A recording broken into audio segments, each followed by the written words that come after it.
Bonjour tout le monde. J'espère que le week-end se passe à merveille de votre côté et je vous transmets mes salutations. Bon, avant qu'on ne démarre la session, en attendant que Yurish se connecte, je souhaiterais mettre un peu plus de lumière sur l'approche ou quelle est la vision qu'on a à travers ces webinaires et quelle sera la suite. Parce que j'ai eu des retours où les autres me disaient qu'on ne voit pas réellement vers où on va. On a quitté .NET. Aujourd'hui, nous parlons de Scrum et tout. Donc, l'ambition que nous nourrissons actuellement, bon, je tiens à préciser que cette partie de la séance sera interactive. Tout le monde pourra prendre la parole, poser des questions, vous donner ses apports. C'est vrai, nous partons sur du développement .NET et l'objectif, c'est d'aboutir à la production ou à la maîtrise de l'écosystème .NET. Et pour ce faire, je pense que des petits tutos et autres, nous en avons en grande masse sur Internet, sur YouTube. Il y a plein de producteurs ou créateurs de contenu sur Internet qui proposent déjà des tutoriels qui permettent de faire des sujets ponctuels sur .NET. Donc, l'idée, c'est d'avoir en fait un fil conducteur cohérent dans tout ce qui concerne la production de logiciels. Parce que, certes, on peut maîtriser la technologie, mais la technologie à elle seule ne suffit pas toujours pour développer un logiciel de bonne qualité et tout.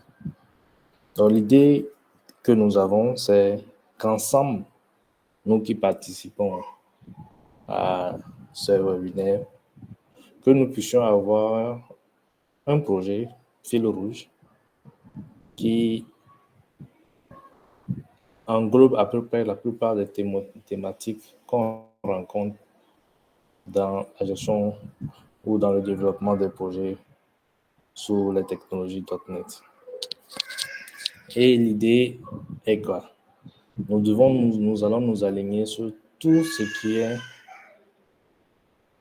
cycle de vie d'un logiciel, partant de l'idéation, des planifications des projets, jusqu'à l'utilisation et à la fin du projet. Et c'est pour ça que vous allez voir que nous avions soumis un formulaire où nous devions proposer des idées, des projets. Et quel type de projets nous attendons que soient soumis? Ce sont des projets, disons, qui puissent être utiles, soit en entreprise ou même dans la société, un problème que nous voyons et que nous décidons de résoudre. Ainsi, chacun participera à ce projet open source, comme nous l'avions présenté dans le précédente présentation. Et nous utiliserons le cycle de vie complet de la gestion d'un projet informatique, toutes les méthodologies qui y a à faire. Et c'est en ce sens justement que nous avons voulu, avant de nous lancer dans le choix du projet, déjà de comprendre ou d'initier pour ceux qui ne sont pas à l'aise avec l'approche agile. Nous avons décidé de travailler avec le framework Scrum et j'ai invité Ulrich Koka, que nous attendons actuellement, qui viendra nous édifier un peu plus sur ce que c'est que Scrum, les possibilités que nous avons dans Scrum et tout. Et nous aurons aussi à parler des projets.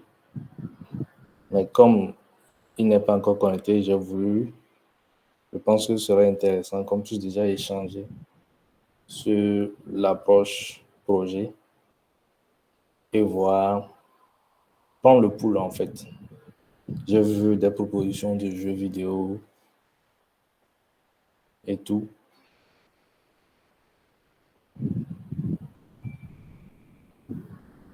Mais l'idée de jeux vidéo, c'est pas que c'est une mauvaise idée en soi, mais en termes de techno et tout, le système complet, on risque de ne pas y arriver totalement parce que les jeux vidéo, au-delà de la programmation, exigent aussi beaucoup d'autres compétences qu'on risque de ne pas avoir ou de ne pas avoir les moyens d'acquérir les compétences pour nous accompagner.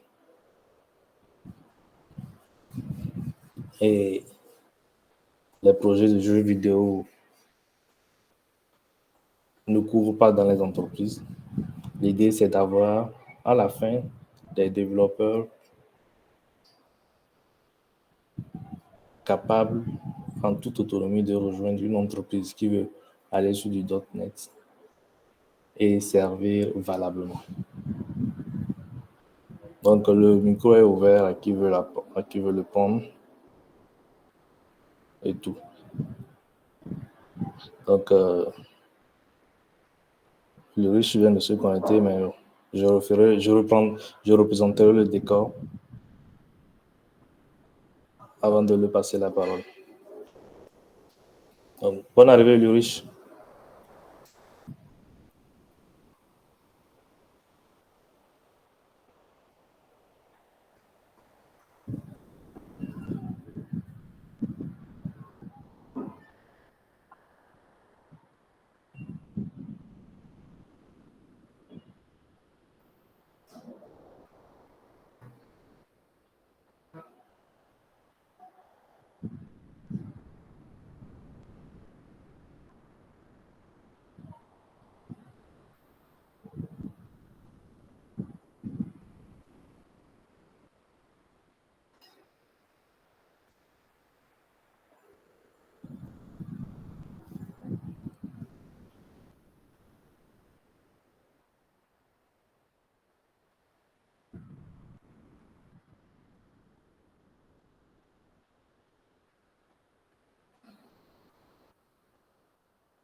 Je vais devoir désigner les gens au hasard.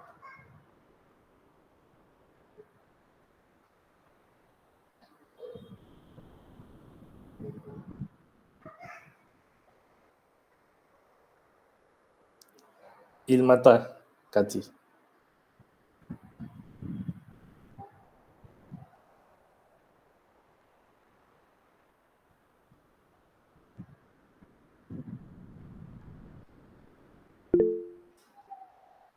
Oui, on va. tu peux prendre la parole. Oui, je suis là, c'est juste pour faire un coucou parce que j'ai entendu qu'on m'appelait. Justement, en fait, je disais tout à l'heure que nous organisons les webinaires autour de .NET, mais en entreprise ou en vie d'entreprise, il ne suffit pas juste de comprendre la technologie ou le langage de programmation pour pouvoir conduire un projet de développement logiciel à bon terme. Oui, c'est exact, oui. Donc, l'idée, c'est de partir sur un projet qui pourra Oui, être utile à tous ou en entreprise, de prendre une idée de projet que oui, nous allons utiliser comme projet fil rouge pour exactement. effectuer les séances. Et généralement, quand on parle de projet, Oui, automatiquement, on n'a pas la notion de gestion de projet. On se oui, lance pêle-mêle et à la fin, on oui, se retrouve à gérer les urgences. Donc, exactement. c'est ce qui a conduit au choix du thème d'aujourd'hui, Scrum au cœur de la transformation numérique, Oui, où j'invite Ulrich qui nous parlera de Scrum. Et à la fin quand on aura compris comment le framework Scrum peut être appliqué oui, pour nos transformations numériques, nous allons ensemble choisir un projet qui servira en fait de projet de développement fil rouge pour oui, toutes les sessions .NET que nous aurons à avoir. oui. Et je laisserai Ulrich se présenter lui-même, ce qui il est, quelles sont ses prestations de services aussi qu'il propose, qui pourraient intéresser les uns et les autres. OK. Merci beaucoup. Merci pour l'initiative aussi. C'est pour cela que moi aussi je suis connectée parce que lorsque j'ai vu l'annonce, c'était un sujet très important qui touche vraiment, vraiment de bons points, surtout nous, les développeurs qui travaillons sur des projets. Et c'était intéressant. C'est pour cela que je me suis connectée. Et je pense que, comme tu l'as dit, effectivement, le savoir développer, connaître un langage de programmation ne suffit pas vraiment pour conduire un projet du début jusqu'à la fin. Il y a beaucoup de paramètres qui entrent en jeu et au fur et à mesure, depuis que moi j'ai commencé à développer, j'ai vu ça et je comprends ça parce que pour savoir développer, pour savoir conduire un projet, mettre en place une application et tout ça, le langage de programmation n'est qu'une partie. Il y a beaucoup de tenants et aboutissants. Donc, je pense que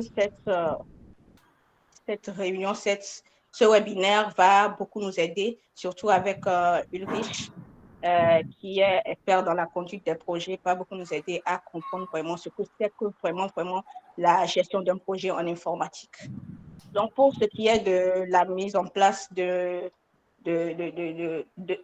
parler du sujet autour d'un cas pratique, je pense que c'est une bonne approche parce que, comme on le dit souvent, les anglophones le disent souvent, practice make perfect. Donc, c'est dans la pratique qu'on apprend le plus. Donc, mettre en place un projet, avoir une idée de projet et qui va nous conduire à apprendre exactement ce que c'est que la gestion des projets, c'est une très bonne approche, une très bonne idée. Donc, on attend pour ce qui est du choix du type de projet. J'ai entendu dire que vous étiez en train que quelqu'un a proposé des jeux, c'est ça? Non, Bon, en fait, personnellement, moi, il y a un formulaire qui est soumis dans le OK, groupe où chacun d'accord, devait proposer des projets. Bon, je pense que le formulaire est toujours actif. Horacio OK, pourra toujours l'envoyer dans le chat pour que ouais, chacun puisse après remplir et on fera le dépouillement pour parcourir les idées de projets qui ont été soumises. OK. Sinon, effectivement, j'avais parcouru les messages dans le groupe, j'avais vu des idées de certaines personnes dans le groupe WhatsApp et j'étais édifiée, ouais, c'est bon, ouais. Donc, ben, on attend alors les propositions des gens. Ben, si moi aussi j'ai une proposition, moi je pense que la bonne manière, le bon projet qu'on pourrait proposer, c'est un projet c'est pas régler qui pourrait toucher nos réalités africaines de tous les jours. Tu vois? Un Justement, projet qui, voilà, exactement, c'est ça. c'est ce que nous voulons, justement, que à la fin de cette session, que nous puissions dire, nous avons un produit libre, gratuit, tout, qui pourra servir à la société. Et on saura que, bon, les développeurs togolais ou les développeurs de l'écosystème .NET ont un outil utilisable pour que les gens comprennent déjà que, oui, quand on dit que les outils qui peuvent tant fonctionner sous Linux, Windows, c'est pas du pipeau. .NET passe aussi sur d'autres technologies. Et encore mieux si c'est fait dans une architecture propre et que le logiciel fonctionne sans trop de bugs, ou plutôt pas sans de bugs. Ça donnera toujours une bonne image. Et ça peut servir aussi à tous, surtout ceux qui sortent d'école, qui n'ont pas encore eu d'expérience professionnelle, pour soumettre, ajouter à leur CV, dire j'ai participé à tel projet open source. Vous pouvez voir les apports que j'ai déjà eu à effectuer. Et ça permet toujours de se vendre. Et quand on lui demandera, mais sur ce projet, vous étiez parti sur quelle approche, il ne dira pas que on était parti sur du pêle-mêle ou du waterfall. Ou quand il dira, nous avons pratiqué du Scrum, il dira bon. Et peut-être même, bon, je ne vais pas trop rentrer dans Scrum. Comme on le dit, quand il y a un expert, laissez la parole à l'expert. Ulrich, est-ce que tu nous entends? Ouais, je vous entends. Et vous? Très bien. Ok. Bonsoir à tous. Moi, c'est Ulrich Koka. Alors, Daniel, comment ça se passe? Nous formons généralement au freestyle. Je t'explique le principe en fait. Donc, nous avons commencé 2-3 sessions déjà où nous avons découvert ou présenté la roadmap pour 2024 pour les outils qu'il faut pour devenir un développeur .NET confirmé. Et pour y arriver, nous décidons de partir sur en fait un projet utile à la société qui sera open source et disponible sur GitHub. Donc, du coup, la question qui se pose, c'est un projet ne se décide pas ou ne naît pas dans une chambre et meurt dans la chambre. Absolument. Il y a un cadre dans lequel le projet doit fonctionner. Et ce n'est pas parce que je suis expert en .NET que je pourrais toujours me lancer sur un projet sans me casser les dents si je ne sais pas m'organiser. C'est sûr. Donc, c'est dans cet ordre d'idée pour aller sur tout le cycle de vie d'un logiciel, tant dans la gestion de projet que nous avons souhaité que tu viennes d'abord te présenter, surtout que c'est des jeunes. L'équipe est composée essentiellement de jeunes qui apprennent, d'autres sont à l'école, certains en entreprise. Parler de Scrum, des possibilités de carrière dans Scrum, parce que comme toi, tu le connais, je ne vais pas déjà te présenter. Tu te présenteras toi-même quand tu prendras le micro. Tu connais l'environnement du Togo.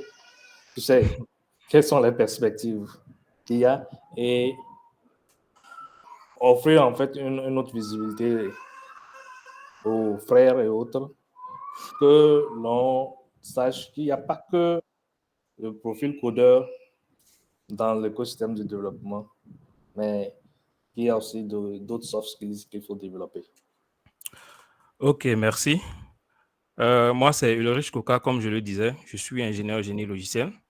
Je suis également formateur en gestion de projet et tout ce qui est méthodologie agile et autres, cycle de vie de projet et autres. Donc, pour aujourd'hui, j'avais préparé une petite présentation, mais qui n'inclut pas en fait les perspectives d'avenir en tant que développeur d'applications et autres. Je ne sais pas si je dois y aller quand même ou... Non, tu peux y aller. Ok. Donc, j'arrête mon partage et je te passe la main. Ouais. Je pense qu'il y a Patrick Moulenda qui veut prendre la parole. Ouais, bonjour les amis. Moi, je suis Patrick.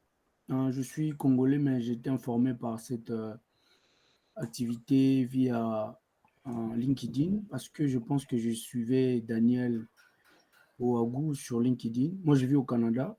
Je suis un ingénieur logiciel aussi.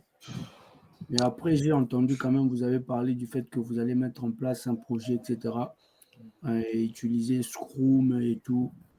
En fait, moi, ce qui me préoccupe le plus, c'est que comment est-ce on pense s'organiser d'abord du côté, vous voyez les cycles de projet selon Scrum, les sprints, les backlogs produits, etc., les sprint meetings, etc., et les Scrum meetings aussi.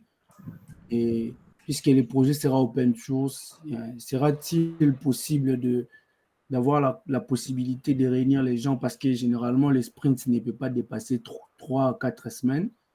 Et après, comment est-ce que Daniel pense que tout cela sera organisé dans un environnement où on ne sait pas trop comment est-ce qu'on pourra maîtriser les emplois du temps des gens, etc. Et voilà quoi, en fait, c'est les plus durs que je pense qu'il faudra essayer un peu de peaufiner, puisqu'après, on va travailler sur Scrum, mais après, les résultats devront normalement être rapides, puisque les donc, à chaque sprint, on a quand même un résultat attendu. Et ce résultat dépend du fait que les gens doivent être disponibles, doivent travailler sur leurs tâches afin de pouvoir remplir de manière excellente ce qui est à faire dans les temps et de réussir dans l'espace-temps aussi. Donc, c'est un peu ça ma préoccupation sur l'organisation, en fait, de comment est-ce que vous pensez implémenter Scrum dans un tel environnement qui n'est pas entreprise, bien sûr, on est en open source. Et voilà, quoi. C'est ce qui me préoccupe le plus parce que j'aimerais bien participer aussi. Mais après, je me demande comment est-ce que vous allez organiser ça, qui sera les Scrum Masters, qui sera les Product Owner, comment est-ce que vous allez organiser les choses en fait. Merci. Ok, moi je vais essayer de répondre de façon générale. Daniel, peut-être tu iras plus dans les détails. D'accord. Alors, il faut savoir que Scrum, c'est un cadre de travail qui énumère un certain nombre de pratiques qui doivent être respectées pour que le Scrum, pour que le travail soit optimal. Mais au-delà du cadre de travail défini par le Scrum, il y a l'environnement de travail de l'entreprise ou l'environnement du projet lui-même. Donc, il peut arriver, par exemple, au niveau du Scrum, on définit qu'il doit avoir un daily chaque 24 heures. Mais dans notre cas, si ce n'est pas possible, on va s'adapter en fait. Donc, ce qu'il faut comprendre, c'est que, évidemment, notre cadre ne nous permet pas de forcément se réunir peut-être chaque jour. Peut-être qu'on va essayer de le mettre en place et essayer de voir les emplois du temps des gens et tout ça. Mais il faut savoir que le Scrum, c'est un cadre de travail dans lequel on peut inclure d'autres méthodes, d'autres procédures, d'autres processus et autres. Donc, on pourra s'adapter en fonction de l'environnement du projet, en fait. Tu peux y aller, Daniel. Oui, merci. Déjà, je suis flatté que nos voix portent déjà aussi loin. Je ne pensais pas que nous avions une portée aussi éloignée et que nous attirons aussi des amis qui veulent participer. Oui, Ulrich vient de répondre essentiellement sur l'approche. Et ce ne serait pas en fait un cadre contraignant où chacun a une tâche, mais nous partirons sur des exemples d'une séance de webinaire. À la séance du webinaire, on prend une tâche qui pourrait être répétitive. On fait l'exemple, c'est-à-dire le temps du webinaire, c'est considéré comme une journée de travail. On finit et après, en temps libre, chacun se gère. Sauf que si vous voulez appliquer, vu que le cadre du projet sera là, les tâches seront là. Maintenant, quand on fait une présentation d'un concept, chacun pourra de son côté pratiquer, apporter des éléments au backlog ou même du code et soumettre des merge requests.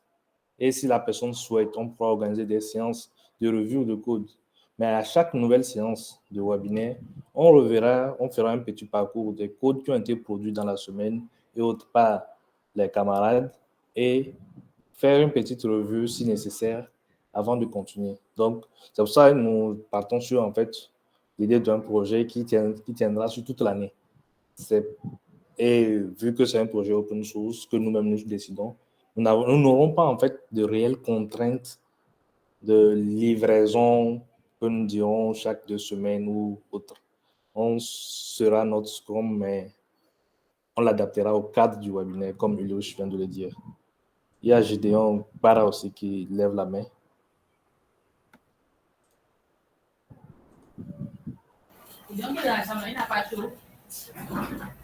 Bonsoir. Bonsoir, Gédéon. Moi, c'est Gédéon. En fait, j'ai une question.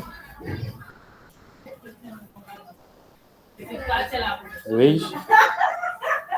Je suis étudiant en première année et je demandais, est-ce que chez moi, c'est pas un problème si je vous suis, comme d'autres sont en entreprise, d'autres sont très loin dans leurs études. C'est même une opportunité pour toi. Si je peux te tutoyer, Oui. bien sûr, c'est même une opportunité pour toi d'apprendre des autres. C'est même plus idéal pour toi que ceux qui sont déjà en entreprise, je pense. Ok. Merci beaucoup. Daniel, je suis un peu content de vos réponses. Ça me calme un peu. Et je pense que ce sera une bonne approche comme ça. Et puis après, bon, ce que je voulais seulement ajouter, c'est que on peut un peu utiliser aussi le concept des tickets, tu vois. Donc, c'est-à-dire à chacun de nous, celui qui est disponible, il y a des tickets qui contiennent généralement des tâches Oui. que les gens peuvent prendre de manière aléatoire. Moi, j'ai dit, par exemple, je donne un exemple pêle-mêle. Si quelqu'un veut travailler, par exemple, sur la sécurisation des authentifications, et voilà, Oui. c'est-à-dire que Ulrich peut dire, je travaille sur ça. Comme ça, on sait au moins organiser la chaîne des valeurs. On sait que tel ticket se trouve chez telle personne. Et après, Oui. quand il livre ça, par rapport à ces tickets-là, on peut organiser des webinaires pour voir ce qu'il a fait. Il peut expliquer aussi son code Oui. et les procédés qu'il a utilisés. Comme ça, les autres aussi peuvent apprendre derrière tout ça. Tout à fait.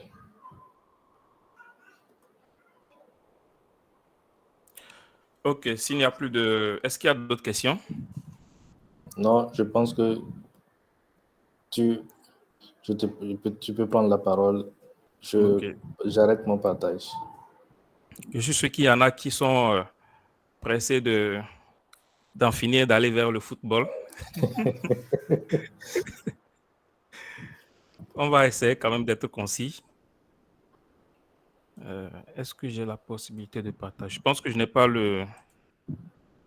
la main pour partager mon écran. Bon. Est-ce que tu dois m'autoriser ou quelque chose comme ça? Non, tout le monde peut partager. You are not allowed to share your screen. C'est ce que j'ai chez moi. Let me check it.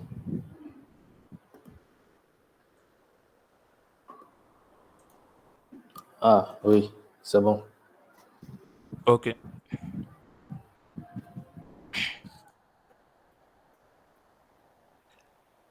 Est-ce que mon écran est visible? Ça charge. C'est bon. OK. Donc, Daniel a déjà parlé un peu de ce webinaire-là. Donc, je vais passer à la suite.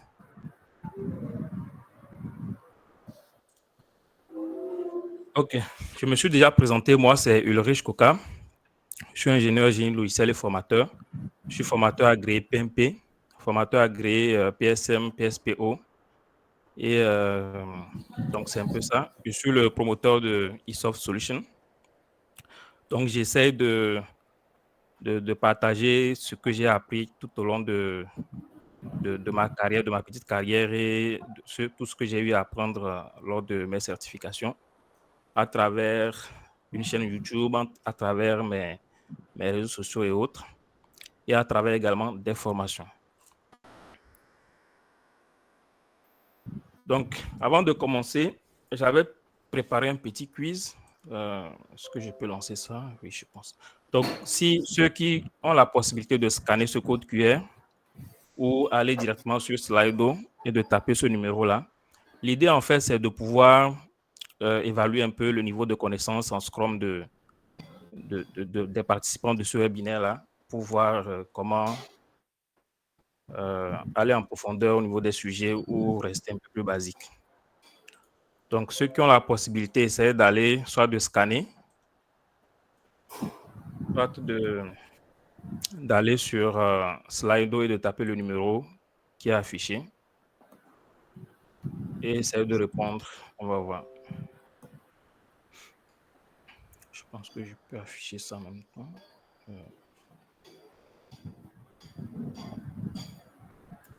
OK, bon, je vais afficher les résultats.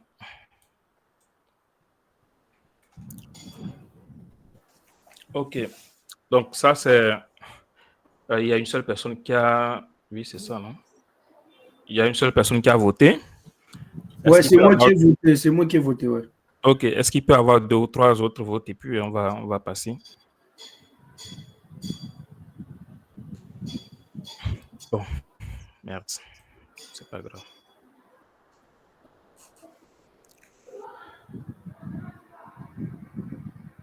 OK, il y a 5 votes. Bon, je pense que c'est déjà bien. Donc, la question, c'est quelle est la durée d'un daily Scrum? Donc, je vais donner... Il y a... un instant. OK, voici les résultats. Donc, pas mal de personnes connaissent la bonne réponse. La bonne réponse, c'est 15 minutes. Donc, c'est déjà bien, le niveau de connaissance. Donc, il y a une autre question. Essayez de voter rapidement et puis on va voir. Quelle est la responsabilité du Scrum Master selon les 3 propositions?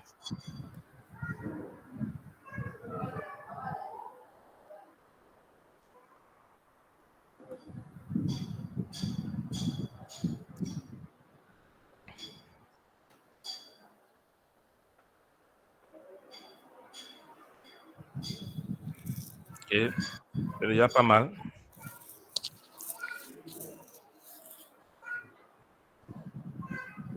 Et il y a déjà 6 votes, c'est bien. Alors, je vais afficher les résultats. Voici les résultats. Alors, il y en a qui disent que diriger l'équipe, le rôle du Scrum Master, c'est de diriger l'équipe. Il y a, je sais pas, je pense que c'est une seule personne qui a dit ça, surveiller les développeurs pour s'assurer qu'ils font le travail demandé. OK, bon, je vous donne déjà la réponse. Là, c'est la première proposition. Donc, on va expliquer tout cela tout à l'heure lorsqu'on va parcourir le slide. Troisième et dernière question.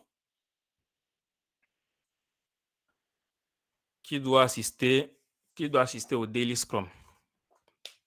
Est-ce que c'est obligatoire au Scrum Master et au Product Owner? Est-ce que c'est obligatoire au Scrum Master et aux développeurs? Est-ce que c'est obligatoire uniquement aux développeurs?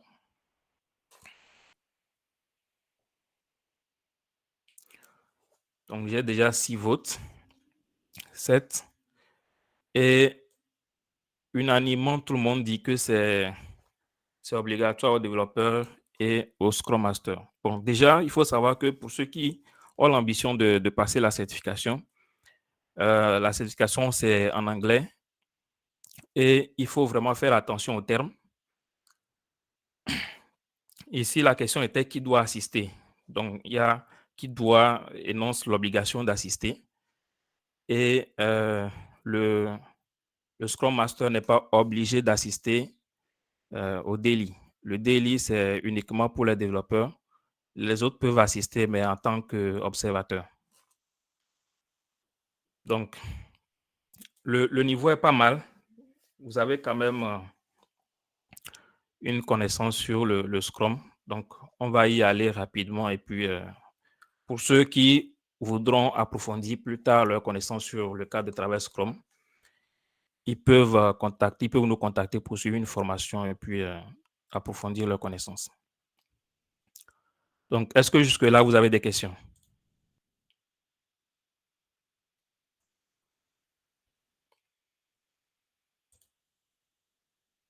OK, il n'y a pas de questions. Donc, voici le plan que je vais suivre pour essayer de vous parler un peu du Scrum. Donc, dans un premier temps, le Scrum faisant partie de tout ce qui est agilité, on va parler de l'agilité, définir un peu ce que c'est que l'agilité. Ensuite, définir un peu le Scrum, parler des différents rôles au niveau du Scrum, parler des événements et des artefacts.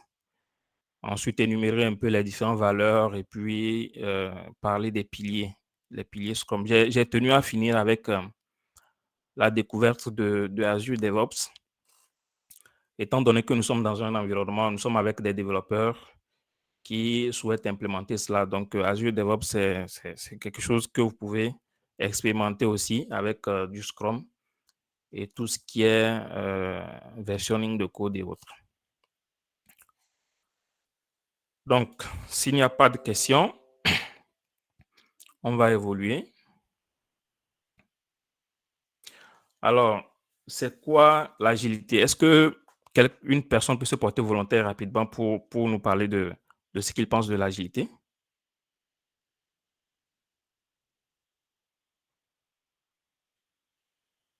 OK. Bon, je vais y aller directement. Alors, il faut savoir que d'après le dictionnaire Académie français, de l'Académie française, alors l'agilité fait appel à l'aisance, à la vivacité, à tout ce qui est légèreté, tout ce qui est souplesse et autres. Donc, plus concrètement, l'agilité, c'est la capacité d'une organisation ou bien d'une personne ou peut-être d'une équipe à s'adapter et à grandir selon l'environnement à qui il fait face en fait. Donc, l'objectif de tout ce qui est méthode agile, c'est de pouvoir s'adapter, de pouvoir trouver les solutions adaptatives aux problèmes qui sont complexes ou qui sortent de l'ordinaire de ce qu'on a l'habitude de voir. Alors, il faut savoir que l'agilité est un terme qui est apparu depuis les années 1991. Il y en a même d'autres qui prennent pour source beaucoup plus loin que 1991. Et donc, c'est un terme qui n'est pas nouveau. C'est quelque chose qui existe depuis longtemps. Mais ça a été formalisé depuis 2001 avec le manifeste Agile. Donc, la plupart des livres font référence à l'agilité à partir du manifeste Agile, mais c'est quelque chose qui existait depuis les années 1990 et autres. Donc, le Scrum qui provient en fait qui est un cadre de travail, qui est un framework agile, définit un certain nombre de critères, un certain nombre d'événements, un certain nombre de principes à respecter dans un cadre bien défini. Et pour ceux qui ont eu à lire le Scrum Guide dit que le Scrum est un cadre de travail léger qui aide les personnes, les équipes et les organisations à générer de la valeur grâce à des solutions adaptatives pour des problèmes complexes. Alors, dans cette phrase ou dans cette définition, il y a 3 mots-clés.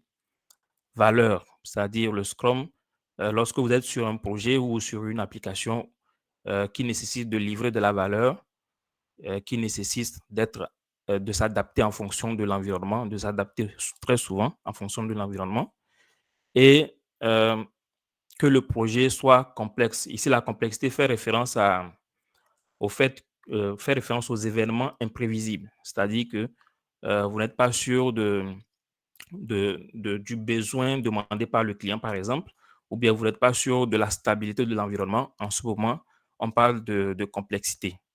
Donc, lorsque ces 3 critères se réunissent, il faut réfléchir à utiliser le Scrum. Il faut penser à utiliser le Scrum. Maintenant, encore faudrait-il que l'environnement de l'entreprise ou l'environnement du projet que tous les critères se mettent en place en fait pour accepter ce cadre de travail Scrum. Alors, petite parenthèse, il y a beaucoup de personnes qui utilisent systématiquement le Scrum, quel que soit le projet, quel que soit l'environnement du projet, et à la fin, s'étonnent que ça ne fonctionne pas. Donc, la petite parenthèse, en fait, je voulais dire que il faut faire une petite étude quand même en amont avant de vouloir systématiquement appliquer le Scrum. Il faut analyser en fait ce que on recherche à travers le projet ou bien le produit et voir les différentes valeurs ajoutées du Scrum et voir si ça match, si ça va ensemble. En ce moment, vous pouvez utiliser le Scrum. Alors, le Scrum définit 3 rôles. Le rôle du Scrum Master, le rôle du Product Owner et les développeurs. Ici, je n'ai pas voulu mettre développeur en français parce que quand on parle de développeur, les gens passent directement au fait de développer une application. Mais ici, le terme développeur, c'est pour dire en fait que ces personnes-là qui vont travailler directement. Donc, si c'est dans un environnement de développement d'application, c'est ces personnes qui vont développer l'application. Si c'est dans un environnement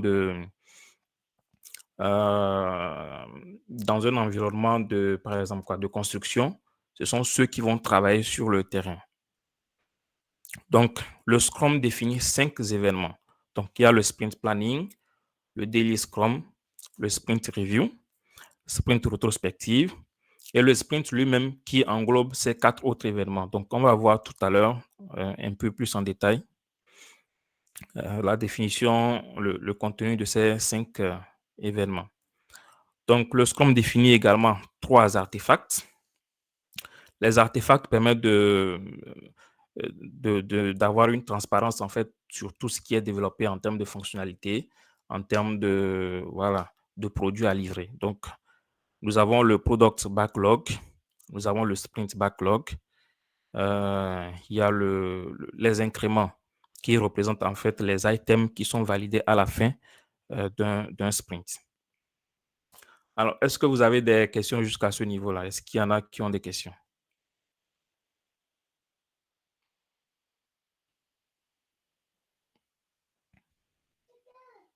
Pas encore, je pense. Ok, super. Donc, si je vais trop vite, il faut le dire. Donc, voilà. Alors, tout à l'heure, je parlais des 3 rôles qui sont le rôle de Scrum Master, le rôle de Product Owner et le rôle de développeur, qui sont les travailleurs. J'ai utilisé ici le terme travailleur. Donc, alors, tout à l'heure, j'ai posé la question de savoir quel est le rôle du Scrum Master. Il y en a qui ont choisi diriger l'équipe. Le rôle du Scrum Master, ce n'est pas de diriger l'équipe. Ce n'est pas non plus de jouer le rôle de chef de projet. Donc, ces 2 rôles, en fait, ne matchent pas ensemble.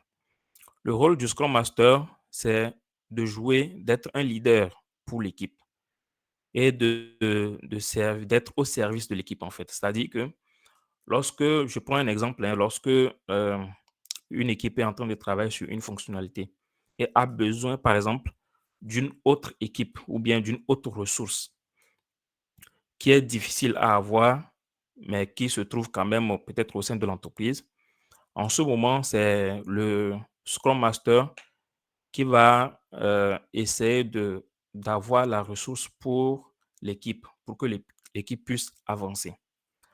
Donc, c'est pour cela, ça a été clairement mentionné dans le Scrum Guide que un des rôles du Scrum Master, c'est d'éliminer les obstacles, donc afin de permettre en fait à l'équipe d'évoluer sur les différentes fonctionnalités ou bien les différentes demandes comme il se doit. Donc, son rôle aussi, c'est de sensibiliser toute l'organisation parce que si il y a des membres de l'organisation, d'une organisation par exemple, qui mettent les bâtons dans les roues de l'équipe parce qu'ils ne comprennent pas le Scrum, alors c'est le rôle du Scrum Master d'éduquer l'organisation pour que l'équipe en fait puisse travailler correctement. Donc, l'objectif, toujours, c'est pour que l'équipe travaille bien, pour qu'ils puissent livrer, en fait, à la fin, une valeur ajoutée. Donc, nous avons le Product Owner, donc, qui est un peu le représentant du client.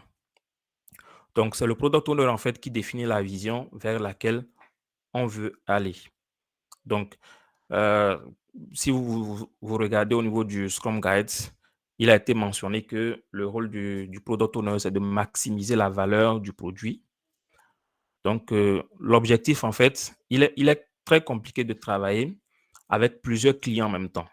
Donc, ce que le Scrum a prévu, c'est qu'il y ait un représentant des clients et ça doit être cette personne-là qui a plus de connaissances sur ce qui doit être livré, que ce soit des connaissances techniques ou connaissances métiers.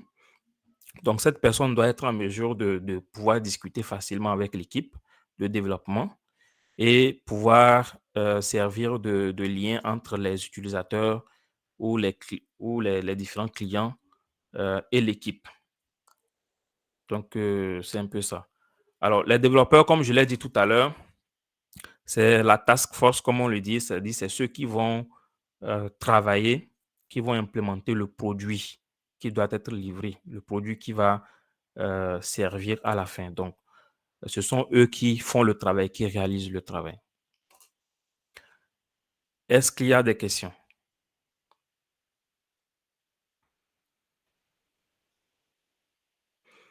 Je pense qu'il y a une question. Dans un projet, est-il possible d'avoir plus d'un PO? Non. Pour ceux qui iront pour ceux qui vont vouloir passer la certification, il y aura certainement cette question-là dans votre examen. Donc, il ne peut pas y avoir plus d'un PO, même si le deuxième PO est expérimenté à une trentaine d'années et tout ça, ça ne sert absolument à rien d'avoir deux PO. C'est d'ailleurs pour cela que le Scrum a précisé cela au niveau des rôles. Lorsqu'il y a plusieurs demandes venant de différentes sources, ça devient plus compliqué à gérer. Donc, même s'il y a d'autres personnes qui font des demandes, ça passe toujours par le PO qui doit donner sa validation.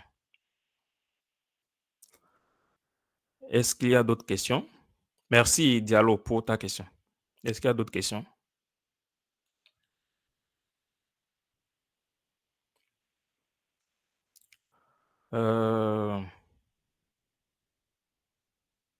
Oui, bien sûr. Dans les cas de projet, bon, la question c'est est-ce que un PO peut avoir une équipe qui travaille avec lui? Oui, bien sûr. Il peut avoir un comité qui suit qui est chargé de communiquer tout ce qui est fonctionnalité ou bien tout ce qui est demande.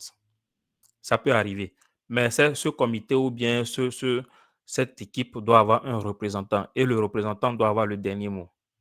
Donc, si un membre de l'équipe en question veut faire une demande, il doit pouvoir convaincre son représentant en fait de l'utilité de la fonctionnalité ou de la demande.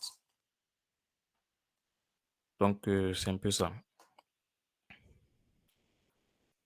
Est-ce qu'il y a d'autres questions? S'il n'y a pas d'autres, est-ce que c'est correct pour toi, Patrick? Est-ce que là, j'ai répondu à la question?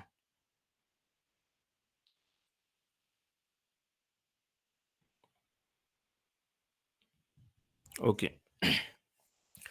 Donc, ne vous gênez pas, hein, vous pouvez allumer vos micros directement pour poser les questions. Comme ça ira plus vite. Donc, je vais passer au slide suivant. Alors, tout à l'heure, j'ai énuméré les événements en introduction. Alors, il faut savoir que les événements ont un rôle. Et le rôle des différents événements, des 5 événements énoncés au niveau du Scrum, c'est de pouvoir faire une inspection régulière et s'adapter au fur et à mesure que le projet est implémenté. Donc, nous avons par exemple le sprint planning qui sert en fait qui permet en fait de débuter un sprint. Donc, c'est au niveau du sprint planning en fait qu'on sélectionne les différents éléments au niveau du backlog de produits, les différents éléments qui vont en fait permet d'atteindre l'objectif du sprint. Donc, c'est toujours dans le sprint planning qu'on définit en fait l'objectif de sprint. Donc, il y a le Daily Scrum. Tout à l'heure, j'en ai parlé également, qui permet en fait de faire une inspection régulière au niveau des développeurs. Dans l'ancienne version du Scrum Guide, je pense que c'est la version 2017 ou bien 2016, il y avait 3 questions qu'il fallait se poser afin de faire le Daily Scrum. Mais dans la nouvelle version, on donne la possibilité d'aller beaucoup plus loin parce que en fonction de l'environnement peut-être du sprint ou du produit qui est en train d'être développé, les 3 questions ne vont pas apporter en fait une valeur ajoutée. Donc, en ce moment, il faut poser les questions pertinentes et bien entendu, ne pas dépasser les 15 minutes. Donc, nous avons le sprint review qui permet en fait d'inspecter les différents éléments, les différents items qui ont été sélectionnés pour le sprint. Donc, vers la fin du sprint, on inspecte ces éléments-là pour s'assurer que chaque élément a été implémenté comme il le faut et respecte les critères énumérés au niveau de la definition of done. Nous allons voir ça tout à l'heure également. Et aussi satisfaire le client. Donc, vous allez remarquer que lors des sprint review, on invite soit les utilisateurs, soit les clients, afin que ces derniers puissent apporter leur contribution pour que, à la fin, qu'on puisse livrer un produit de qualité. Donc, nous avons la rétrospective également qui permet, en fait, au niveau de la rétrospective, on regarde plus les interactions entre les différents membres de l'équipe, que ce soit le comportement, que ce soit les retards durant les daily, que ce soit la mauvaise connaissance soit des applications ou bien des logiciels de suivi des tâches. Donc, on regarde tout cela afin de voir comment on peut s'améliorer pour les sprints à venir. Donc, dans l'ancienne version du Scrum Guide, il était dit qu'il fallait sélectionner un élément qui a aidé à améliorer le travail durant le sprint. Il fallait le sélectionner, l'implémenter systématiquement dans le sprint à venir. Mais dans cette nouvelle version, ce n'est pas obligatoire, mais c'est recommandé. Donc, il faut toujours analyser comment les interactions ont été durant le sprint et voir comment on peut bénéficier de cela et s'adapter au fur et à mesure. Alors, est-ce que vous avez des questions?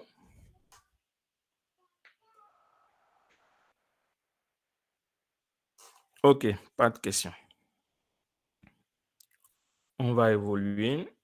J'essaie de regarder l'heure pour ne pas dépasser.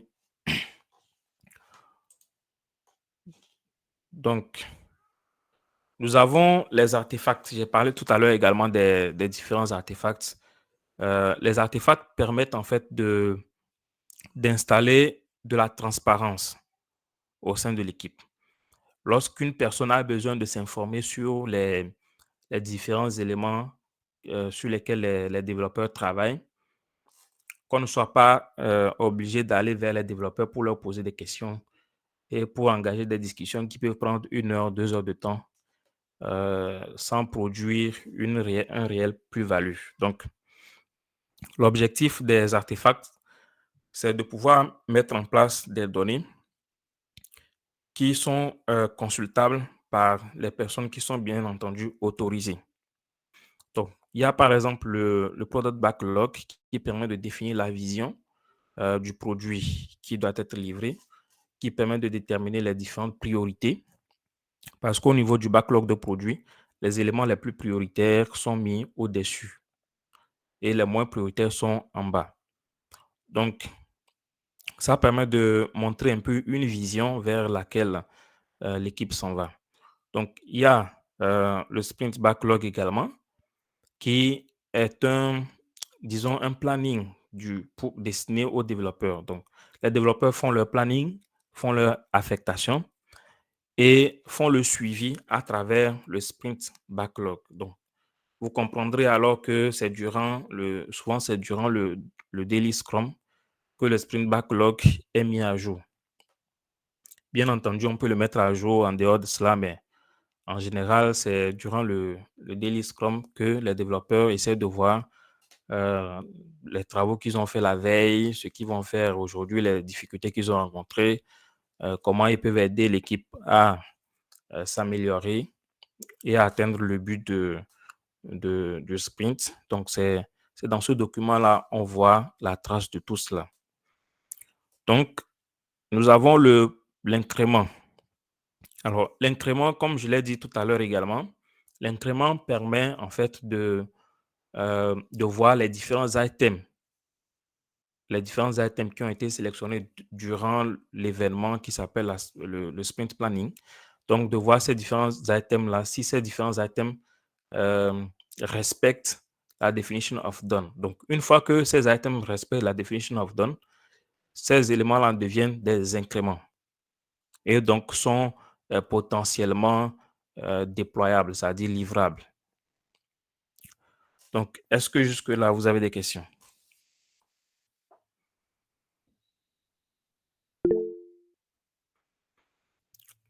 Oui, Diana. Oui, bonsoir. Merci beaucoup pour la présentation. Moi, j'ai une question. Est-ce qu'il y aura des petits exemples pour qu'on puisse mieux comprendre, surtout par rapport aux artefacts là? J'essaie de comprendre, mais il faut dire que c'est un peu flou. Si on a des exemples concrets, ça va un peu nous aider. Merci. OK, des exemples concrets. Alors, je n'ai pas prévu des exemples, mais j'ai prévu, bon, un instant, je vais voir. Je peux te présenter,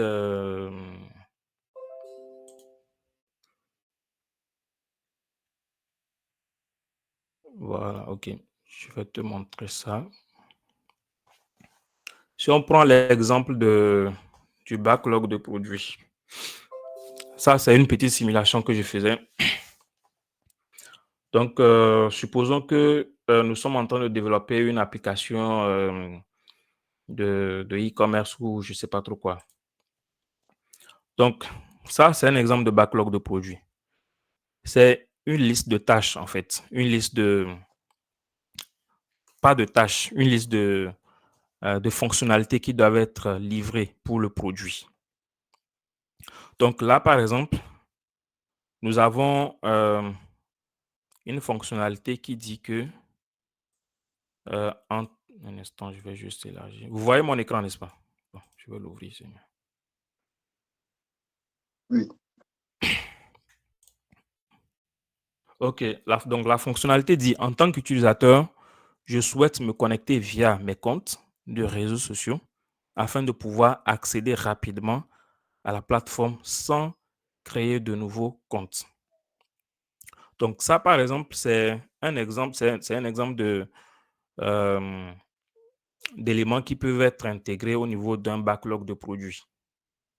Et en fonction de la priorité, si par exemple, le product owner pense que cette fonctionnalité-là est prioritaire par rapport à ceux qui sont dessus, son rôle sera de venir et de mettre la fonctionnalité au-dessus, en fait.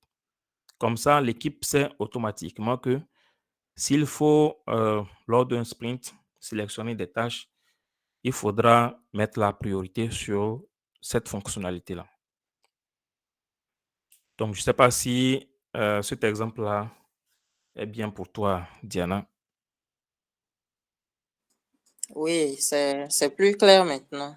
Si on peut Super. continuer de cette manière, ça peut être intéressant. OK. Bon, il faut savoir que moi, tu voudrais des choses beaucoup plus concrètes, c'est ça? Oui, oui, exactement. OK. Bon, je vais voir comment je peux quand même m'adapter. OK, est-ce qu'il y a d'autres questions? S'il n'y a pas d'autres questions, on va évoluer.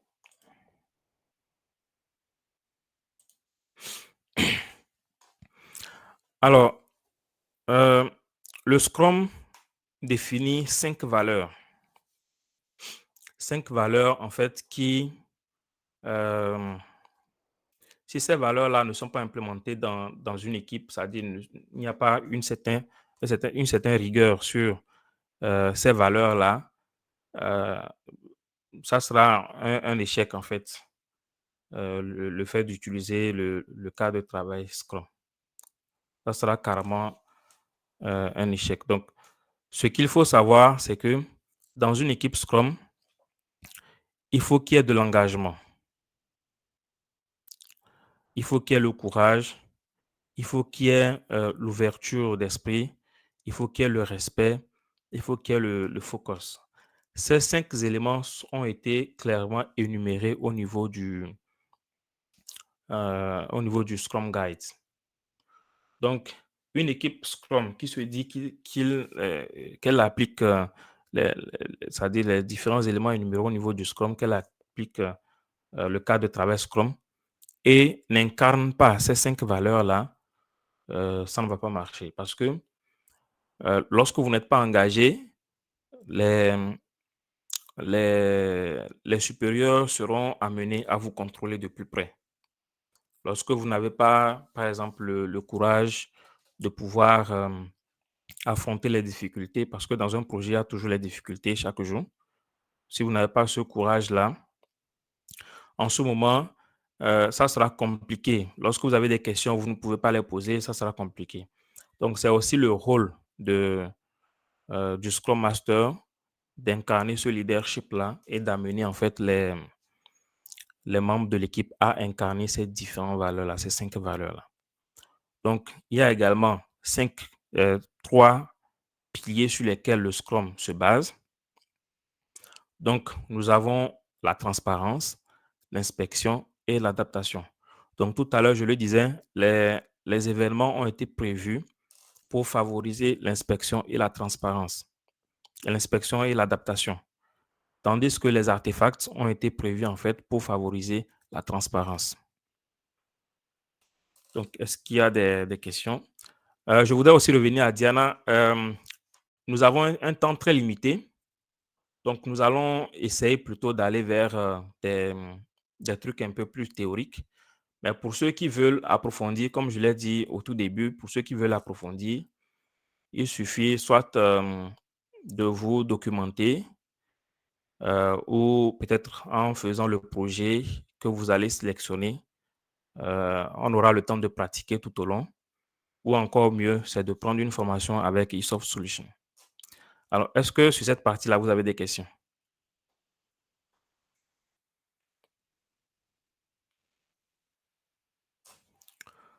OK, s'il n'y a pas de questions, on va évoluer. Alors, tout ce que nous venons de présenter, en fait, se résume dans ce schéma. Donc, là, nous avons le Product Owner. Tout à l'heure, on parlait de vision. Donc, c'est une illustration de la vision qui a un peu la vision du produit qu'il faut implémenter.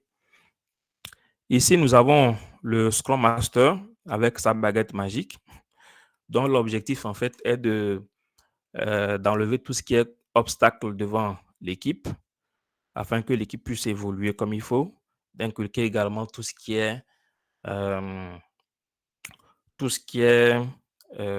cas de travail Scrum, amener en fait l'équipe et l'organisation à comprendre et à mettre en pratique tous ces éléments. Donc là, nous avons le Product Backlog qui est un peu sous la responsabilité du Product Owner. Nous avons le Sprint Planning qui est un événement auquel assistent le Product Owner, le Scrum Master et les développeurs afin de définir la vision du sprint et de sélectionner peut-être quelques éléments à implémenter. Donc, les développeurs seront responsables de faire des affectations. afin de pouvoir évoluer. Donc, une chose aussi, il faut savoir que dans l'équipe de développement, il n'y a pas une organisation particulière. Les développeurs s'autogèrent, c'est-à-dire qu'ils définissent la manière dont ils veulent travailler. Donc, il n'y a pas, lorsqu'on implémente le Scrum comme il se doit, au sein de l'équipe de développeurs, il n'y a pas de tech leads, il n'y a pas voilà, il n'y a pas une organisation particulière. Mais comme je l'ai dit en tout début, si vous travaillez dans une entreprise qui exige qu'il y ait un tech lead au sein des développeurs, en ce moment, vous n'aurez pas de choix. Donc, ensuite, nous avons le sprint qui est représenté par ce cercle-là.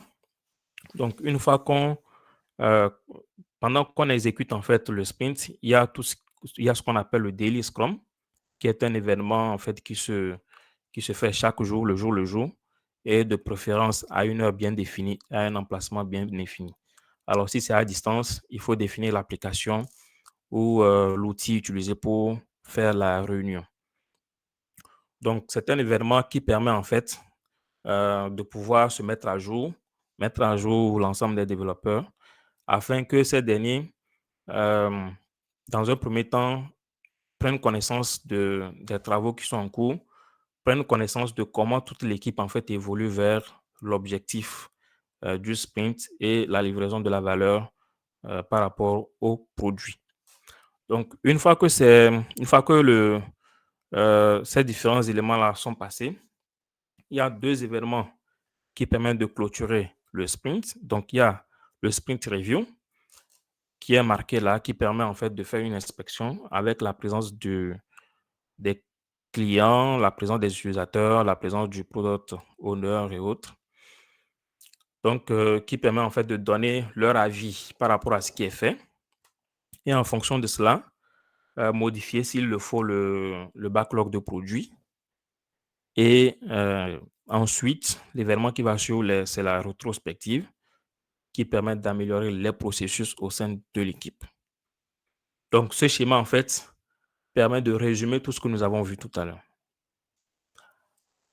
Alors, je vois qu'il y a des questions. Il y a Patrick qui dit on le fait même debout, comme le disait mon collègue, pour ne pas perdre du temps. Oui, je suis d'accord avec toi. Le mieux, ouais, dans un environnement idéal, c'est de le faire debout où c'est plus dynamique. Mais avec la COVID, beaucoup de choses se font à distance maintenant. Donc, même à distance, vous pouvez être debout aussi, hein, mais bon, ça dépend. Il y a une autre question. À quel moment on fait le grooming? Alors, le grooming, c'est aussi un terme, mais qui n'est pas, qui s'appelle en fait le refinement au niveau du Scrum Guide. Alors, il n'y a pas un temps précis pour raffiner en fait les différents backlogs ou le backlog de produits, par exemple. Il n'y a pas un temps précis, mais en général, ça se fait au niveau de la sprint, au niveau de l'événement en fait qui démarre le sprint, le sprint planning. Donc, mais il n'y a pas de temps précis, du genre, par exemple, les développeurs qui font le daily, ils peuvent aller mettre à jour le backlog de produits, c'est aussi du refinement. Donc, bien sûr, avec l'approbation du product owner, puisque c'est lui qui est responsable du backlog de produits. Donc, est-ce que ça répond à ta question, Diallo?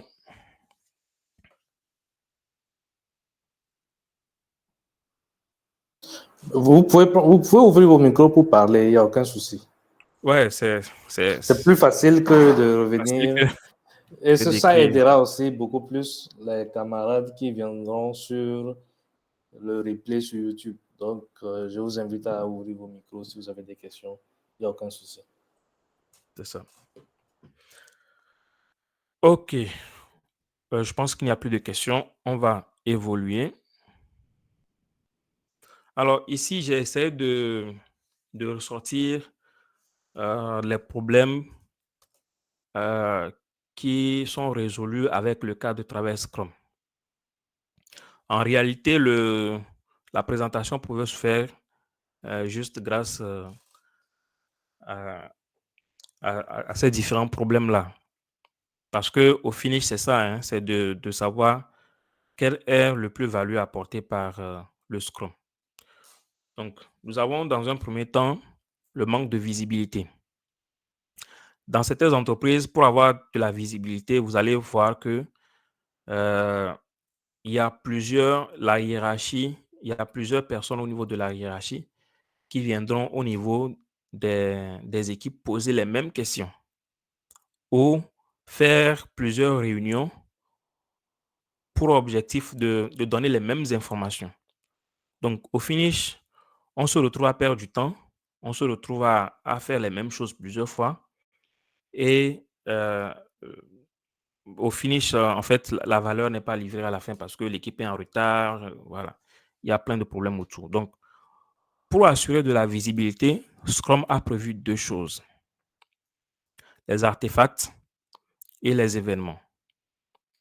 Donc, les événements permettent de faire une inspection régulière et de mettre à jour les artefacts. Les artefacts, quant à elles, permettent de montrer la situation réelle des travaux qui sont en cours. Donc, si, par exemple, moi, je vais te donner mon exemple actuel, l'équipe dans laquelle je travaille actuellement, nous avons un daily chaque matin à 10 heures. Donc, qu'est-ce que cela signifie? Cela signifie qu'à 10 heures, on met à jour le backlog de produits, on met à jour les différents artefacts. Nous avons, au-delà de ça, nous avons d'autres artefacts parce que l'environnement de travail l'exige. Et une fois que c'est mis à jour, lorsqu'une personne a besoin d'informations, ne va pas directement vers le développeur ou bien vers la ressource, mais va plutôt sur les artefacts et s'informe. Donc, ce qui voudrait dire que les artefacts doivent pouvoir refléter la réalité. Donc, même si le développeur est en train de travailler sur une fonctionnalité et a de nouvelles informations, il doit retourner directement aller mettre à jour son ticket ou voilà, mettre à jour l'information au niveau du backlog de produits pour que ça reflète, pour que ce soit transparent pour tout le monde. Donc, un autre aspect, c'est le changement fréquent. Comme on l'a dit, le Scrum, c'est pour des produits qui nécessitent un changement fréquent. C'est-à-dire où on ne sait pas forcément vers où on s'en va. Donc, avec le backlog de produits qui est dynamique et à travers les différents événements, comme je l'ai cité tout à l'heure, on a la possibilité de s'adapter le jour le jour. Et aussi avec précisément le Daily Scrum, on a la possibilité de s'adapter le jour le jour. Donc, nous avons également le problème de communication qui n'est pas efficace. Donc, je suis sûr que si je pose la question tout à l'heure, vous me direz également que, bien entendu, les artefacts et puis les événements permettent d'améliorer la communication. Donc, si vous lisez même l'ensemble des problèmes que j'ai listés là, vous allez vous retrouver à travers les différents éléments que nous avons vus tout à l'heure. Prenons par exemple les retards fréquents. Pour empêcher tout ce qui est retard, le sprint permet de s'adapter, de modifier par exemple le contenu du sprint planning, de prendre par exemple les éléments prioritaires et de les implémenter plutôt que de s'efforcer de tout implémenter et de ne pas savoir ce qui est prioritaire. Donc, sachant ce qui est prioritaire, sachant que par exemple on a perdu du temps, on a la possibilité de s'adapter durant le sprint. Il y a aussi le manque d'implication des parties prenantes. Donc, pour éliminer ce problème, le Scrum a prévu le Product Owner et le Product Owner fait partie de l'équipe Scrum.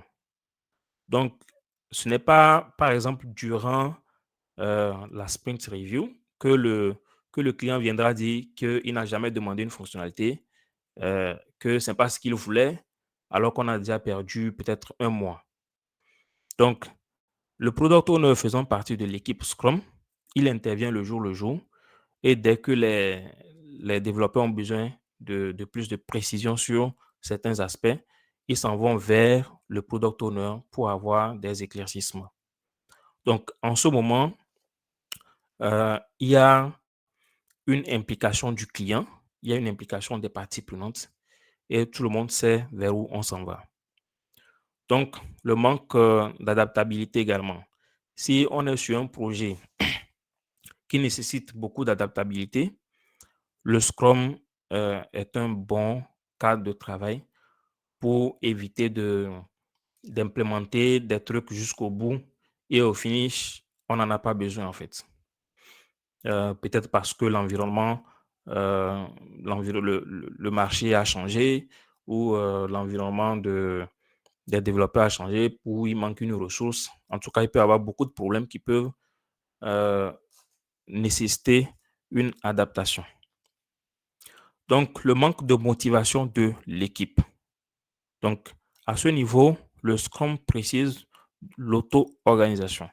Une équipe est plus motivée lorsqu'elle comprend ce qu'elle doit développer et lorsqu'elle s'auto-organise. C'est-à-dire au niveau des développeurs, les développeurs, sachant, étant les experts de l'implémentation du produit, ils sont autonomes, c'est-à-dire ils décident de l'outil qu'ils vont utiliser, de comment ils vont le faire, et ainsi de suite. Donc, ils sont auto-organisés.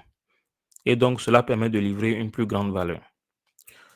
La qualité du produit et l'insatisfaction.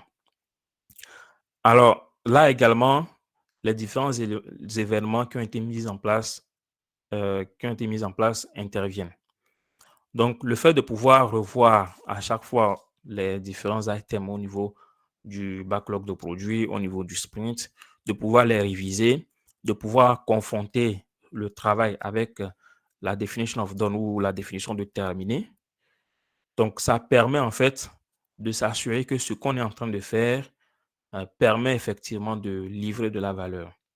Et bien entendu, avec la revue de sprint, le client intervient et apporte son point de vue et on peut s'adapter si la qualité, si le client n'est pas satisfait de la qualité. Est-ce que vous avez des questions? Oui, Ulrich. Bon, déjà, je veux poser une question que certainement bon nombre se pose. C'est est-ce que Scrum peut être appliqué partout? C'est-à-dire, Oui. dans tous les... Nous avons des... Tu connais l'environnement africain où généralement tout est urgence et la notion de chef, la notion de chefferie est importante. Bien. Bon, la question, elle est un peu biaisée, mais parce que je comprends ce que tu veux dire. Si on considère que il s'agit, parce que pour les grands projets, on peut appliquer le Scrum, mais avec un pipeline de livraison différent. C'est pour cela d'ailleurs, SAFe existe. Pour ceux qui ne connaissent pas SAFe, c'est du Scrum à grande échelle. Donc, pour les grandes entreprises, bien entendu, on ne va pas exiger que sur le produit, par exemple, qu'il y ait 10 personnes au maximum, par exemple, parce que le Scrum le dit, non, il faut qu'on s'adapte et tout ça. Donc, il y a SAFe pour ça. Mais si l'environnement est idéal pour appliquer le Scrum et que le problème se trouve au niveau soit de l'entreprise, soit de la méconnaissance de certains cadres ou certains employés, en ce moment, le Scrum Master doit intervenir parce que c'est son rôle. Son rôle, c'est de pouvoir sensibiliser les autres, de pouvoir sensibiliser l'organisation, sensibiliser les membres de l'organisation, leur faire comprendre l'utilité du Scrum et comment le Scrum peut résoudre le problème ou les différents problèmes au sein de l'entreprise. Je ne sais pas si j'ai répondu à ta question. Tu as répondu. Sinon, de ma petite expérience, ce que je remarque généralement dans les structures ici au Bled.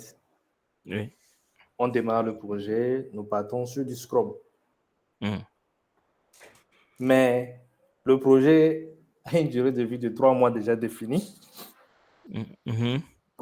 Et le projet, le backlog n'est pas encore connu. On ne connaît même pas encore quelles sont les fonctionnalités, mais on connaît la date de fin du projet. Oui, ça c'est un environnement idéal même pour le Scrum parce que le Scrum, c'est de pouvoir aborder des projets dont on ne sait pas où on s'en va. Et déjà, au début, on fait des backlogs pleins. Et puis, basta. Plus de nouvelles. Scrum est fini. c'est ça, c'est les user un gros piège. Les user stories sont définis et tout. Une fois que les user stories sont définis, on passe du Moscov pour classer. Et après, chacun disparaît. Bon, moi aussi, je voulais dire que le problème de Scrum avec nous, les développeurs informaticiens, c'est qu'on trouve ça un peu embêtant. C'est que chaque jour, on doit te demander ce que tu as fait la veille. Peut-être ça nous arrive, hein, ça nous arrive comme ça dans une journée de travail. Tu n'as même pas pu atteindre tes objectifs de la journée parce que tu avais un bug là que tu n'as pas pu résoudre à temps et tout. Et puis bon, demain à 9h, tu as un Scrum daily et tu dois répondre qu'est-ce que tu as fait la veille. C'est pourquoi je pense que par rapport à ce que Daniel a dit, c'est généralement ce qui nous arrive dans les équipes des développeurs. On abandonne vite Scrum parce qu'on se rend compte que chaque jour, c'est une autre histoire qu'on a racontée, pas nécessairement sur ce qu'on devait faire la veille. Donc, c'est un peu ça les défis qu'on a en tant que développeur par rapport à Scrum. Mais après, ça reste quand même idéal, je pense, si on s'y met vraiment comme il faut. Mais chaque fois, c'est justifié. Je pense que c'est ce qui embête les développeurs. Ok, je comprends ton intervention, Patrick. C'est pour cela, d'ailleurs, je suis revenu sur les valeurs du Scrum. Une fois que les valeurs du Scrum sont comprises au sein d'une équipe Scrum,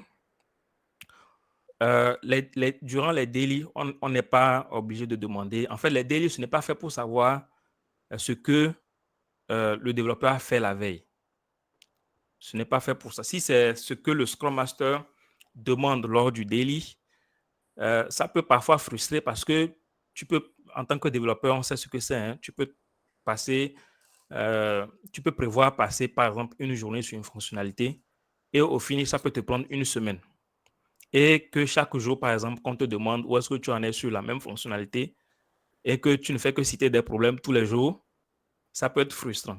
Donc, l'objectif, en fait, l'objectif de la Daily Scrum, ce n'est pas pour dire ce que tu as fait la veille. C'est pour savoir comment tu peux aider, en fait, l'équipe à livrer de la valeur au cours de la journée qui vient. Donc, par exemple, si tu as eu des blocus et que quelqu'un peut t'aider au sein de l'équipe, en parlant de ce problème que tu as, une personne peut rapidement te donner une solution ou carrément vous pouvez prévoir, pour éviter de prendre trop de temps, vous pouvez prévoir une autre session en fait pour en discuter. Donc, cela évite en fait qu'une personne soit bloquée par exemple pendant une semaine et personne n'est au courant qu'il est bloqué. Donc, c'est aussi un des problèmes en fait que les différents événements viennent régler. Le fait de le faire au jour le jour, on sait exactement que tu as tel problème. Si les autres peuvent t'aider, bon, ils vont t'aider pour que tu avances rapidement. Et puis, c'est ça. Oui, bon. Du même moment où tu es aussi en même temps sur l'interface, on peut en même temps parler aussi des piliers de Scrum ou le point de la transparence. En développeur, on se connaît. Hein. Des fois, c'est des bugs inventés. Si c'est des bugs inventés, c'est grave. C'est lié aussi en même temps au point du commitment, de l'engagement. Parce que dès que l'engagement baisse, tout à l'heure, on perd le focus sur le projet et on ne veut plus être transparent dans les tâches qu'on fait. Mais j'ai un bug. Effectivement. J'ai un bug. Quel bug? J'ai un bug. Et c'est là des phases du genre, tu passes ta carrière sur une fonctionnalité sorte et ça frustre les gens. Ouais, le Scrum a prévu ça. C'est pour cela qu'il y a le Scrum Master. Le Scrum Master, il joue le rôle du Scrum Master, mais il doit avoir une connaissance technique qui lui permet de savoir un certain nombre de choses. Et l'objectif, en fait, ce n'est pas de...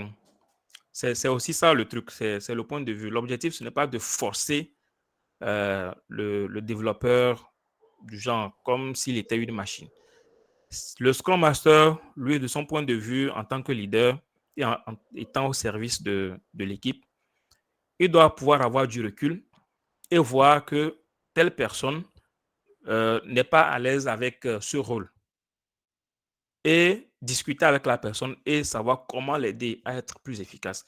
Si la personne n'est pas à l'aise, par exemple, n'est pas à l'aise à travailler en même temps euh, sur les interfaces et au niveau du back-end, en ce moment, ça ne sert à rien de l'obliger à le faire. Il faut discuter avec lui, par exemple, et voir comment on peut optimiser l'équipe en lui demandant, par exemple, de travailler uniquement sur le back-end parce que c'est ce qui lui plaît. Ou si, par exemple, la personne n'est pas à l'aise avec une technologie, en l'aidant à être à travailler plus sur une autre technologie que de le forcer la main.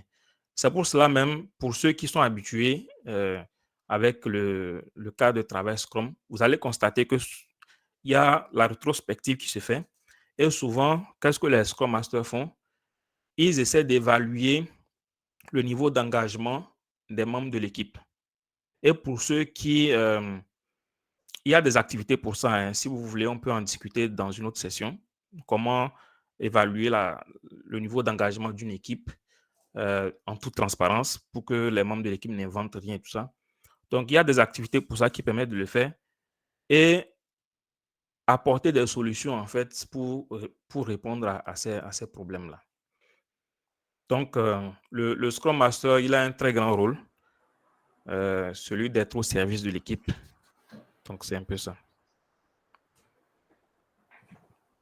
Vous allez constater que tout ce que vous allez énumérer comme difficulté rencontrée, c'est soit parce que le Scrum n'est pas bien appliqué, soit parce qu'il y a un rôle qui est, voilà, soit le Scrum Master n'existe pas, soit le Product Owner n'existe pas. Il y a toujours quelque chose de ce genre-là. Oui, bon, il y a aussi la mauvaise compréhension même de ce que c'est que du Scrum d'abord. C'est ça. Mais beaucoup utilisent Scrum parce que c'est le fancy word. Du coup, tout le monde cite Scrum. Mais bon. Et puis, moi, j'aime le souligner, il ne faut pas systématiquement appliquer du Scrum. Il y a des projets sur lesquels, quand on arrive, on sait exactement vers où on s'en va. Les fonctionnalités sont déjà définies, tout est déjà défini, tout est déjà prêt. Ça ne sert à rien de faire du Scrum parce que on sait exactement vers où on s'en va. On connaît les compétences qui peuvent permettre d'atteindre cet objectif-là. Tout est déjà défini. En ce moment, il faut juste faire un fichier Excel ou je ne sais pas trop quoi qui liste les fonctionnalités et on les valide au fur et à mesure qu'on évolue, c'est tout. Oui, mais je souhaiterais aussi que tu abordes la question du done. Parce que généralement aussi, une tâche est effectuée, les développeurs et l'équipe n'arrivent pas souvent à s'accorder sur ce principe. C'est-à-dire, on n'a pas la même notion de quand on dit c'est fait, qu'est-ce qui est fait? Ouais. Quand est-ce qu'on dit que c'est fait? Et ce point, généralement, est zappé. Tu demanderas lors d'un point à un développeur, est-ce que ta tâche, elle est faite? Oui, elle est faite. Ça, c'est un piège parce que c'est pour cela la définition of done est bien, on a bien parlé de ça au niveau du Scrum Guide. Mais il y a deux aspects. Il y a l'aspect definition of done et il y a les critères que l'équipe elle-même peut se définir. C'est-à-dire que les développeurs entre eux peuvent se dire que notre objectif, c'est que qui est, prenons un exemple, hein, Notre objectif, c'est que, quelle que soit la fonctionnalité qu'on implémente, lorsque l'utilisateur clique par exemple sur le bouton valider, que ça ne prenne pas plus de 3 secondes. Ça peut être un critère au sein des développeurs, au sein des techniciens. Mais la definition of done, c'est plus par rapport à la valeur livrée par le produit. C'est plus par rapport au product owner, aux utilisateurs et aux clients. Donc, du coup, on peut définir un certain nombre de critères qui disent, par exemple, je vais donner juste des exemples comme ça, que pour qu'une tâche soit marquée que c'est fait, il faut que la fonctionnalité soit développée, ensuite testée par le client, que le client donne son accord, ensuite mergée dans la branche principale, ensuite il faut aussi que le côté test unitaire soit fait, il faut que sur le repository, que ce soit déployé. Donc, il peut y avoir ces genres de critères-là qui peuvent être définis au niveau de la definition of done pour qu'à la fin, qu'on s'assure que cette tâche-là ne peut plus causer de bug, que ça a été testé de bout en bout. Parfait. Voilà. Donc, tu peux continuer. Est-ce qu'il y a d'autres questions?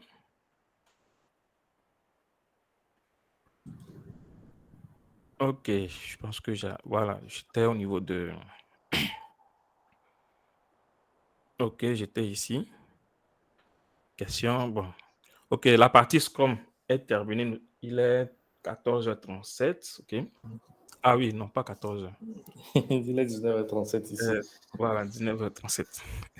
Non, ne t'en fais pas. Généralement, il n'y a pas beaucoup de fans de football ici aujourd'hui, apparemment. Ok, super. Ok, Azure. Alors, je vais aborder le sujet d'Azure, mais n'hésitez pas à intervenir pour donner pour donner des compléments ou votre avis sur des trucs que vous connaissez et autres. Donc, n'hésitez pas. Alors, nous allons un peu parler de Azure DevOps, parce que le thème de ce webinaire-là incluait l'écosystème .NET. Donc, j'ai voulu quand même parler d'Azure parce que il n'y a pas que Azure DevOps, hein, il y a d'autres outils également, mais c'est plus un outil côté Microsoft. Donc, c'est pour cela que je l'ai choisi. Pour aider les développeurs qui n'ont pas des connaissances là-dessus, peuvent avoir un aperçu et puis se documenter après s'ils le veulent. Donc, Azure DevOps. Azure DevOps est composé de deux mots, comme vous le voyez. Il y a Azure et il y a DevOps. Azure est une plateforme applicative. C'est du cloud, en fait, du cloud computing qui permet en fait de mettre à disposition de tout le monde un certain nombre de fonctionnalités. Que ce soit des machines à distance et autres. Donc, c'est un peu ça. Mais le DevOps, qu'est-ce que c'est? C'est en quelque sorte une philosophie, disons, qui met en commun un certain nombre de pratiques et d'outils. Donc, dans DevOps, il y a le terme Dev qui représente bien sûr développeur et le terme opération, c'est-à-dire OP qui représente opération. Bon, il y a aussi DevSecOps. En ce moment, le sec, c'est pour sécurité. Mais cela ne veut pas dire que dans DevOps, il n'y a pas de sécurité. Ça existe, juste que de l'autre côté, on met plus l'accent sur la sécurité. Alors, donc vous l'aurez compris, Azure DevOps, c'est une plateforme cloud proposée par Microsoft qui met en commun en fait un certain nombre de logiciels et de pratiques DevOps, voilà, des outils de versionning et plein d'autres choses. Donc, il comprend un ensemble de services tels que Azure Boards.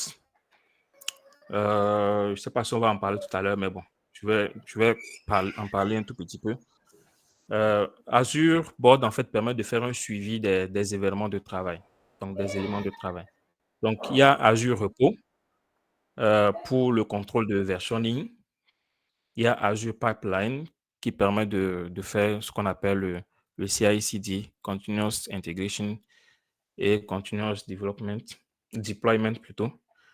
Il y a Azure Artifacts pour la gestion des packages et Azure Test pour les tests en fait. Donc, en général, les développeurs ils sont plus concernés par tout ce qui est versionning et tout ce qui est déploiement, intégration. Même ça, une fois que c'est mis en place, le développeur ne se préoccupe pas trop de ça. Il utilise ce qui est déjà mis en place. Donc, Azure DevOps peut être utilisé pour planifier, développer, tester, livrer et surveiller tout ce qui est projet ou logiciel qui est en train d'être développé. Donc, au lieu d'avoir un outil de versionning à part, un outil de suivi de tâches à part, Azure DevOps met tout ça là en commun et on sait exactement vers où on s'en va, on sait exactement ce qui est fait, l'état de ce qui est fait et autres. Donc, est-ce que vous avez compris? Est-ce qu'il y a des questions? Est-ce qu'il y en a qui veulent contribuer?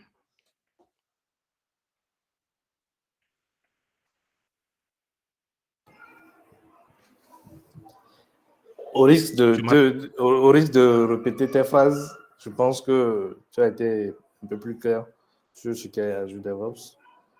Déjà, OK. Et je tiens à souligner aux autres que Ulrich est un développeur .NET. Je m'attendais quand même étant donné que je suis dans une communauté de développeurs, je m'attendais à être envahi par plein de contributions à ce niveau-là.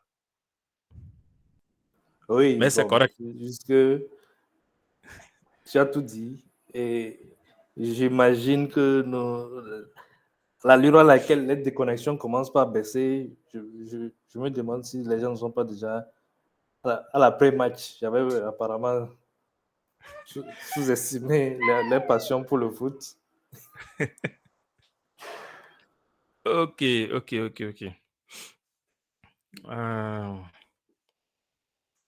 OK, je pense même que j'ai parlé de... Voilà, j'ai parlé de Azure, j'ai parlé de DevOps. Quoi encore? Finalement, j'ai parlé de tout en même temps. OK. Donc, c'est un peu ça. Voici les outils les outils offerts par... Oui. Désolé, hein, il y a un intrus ici.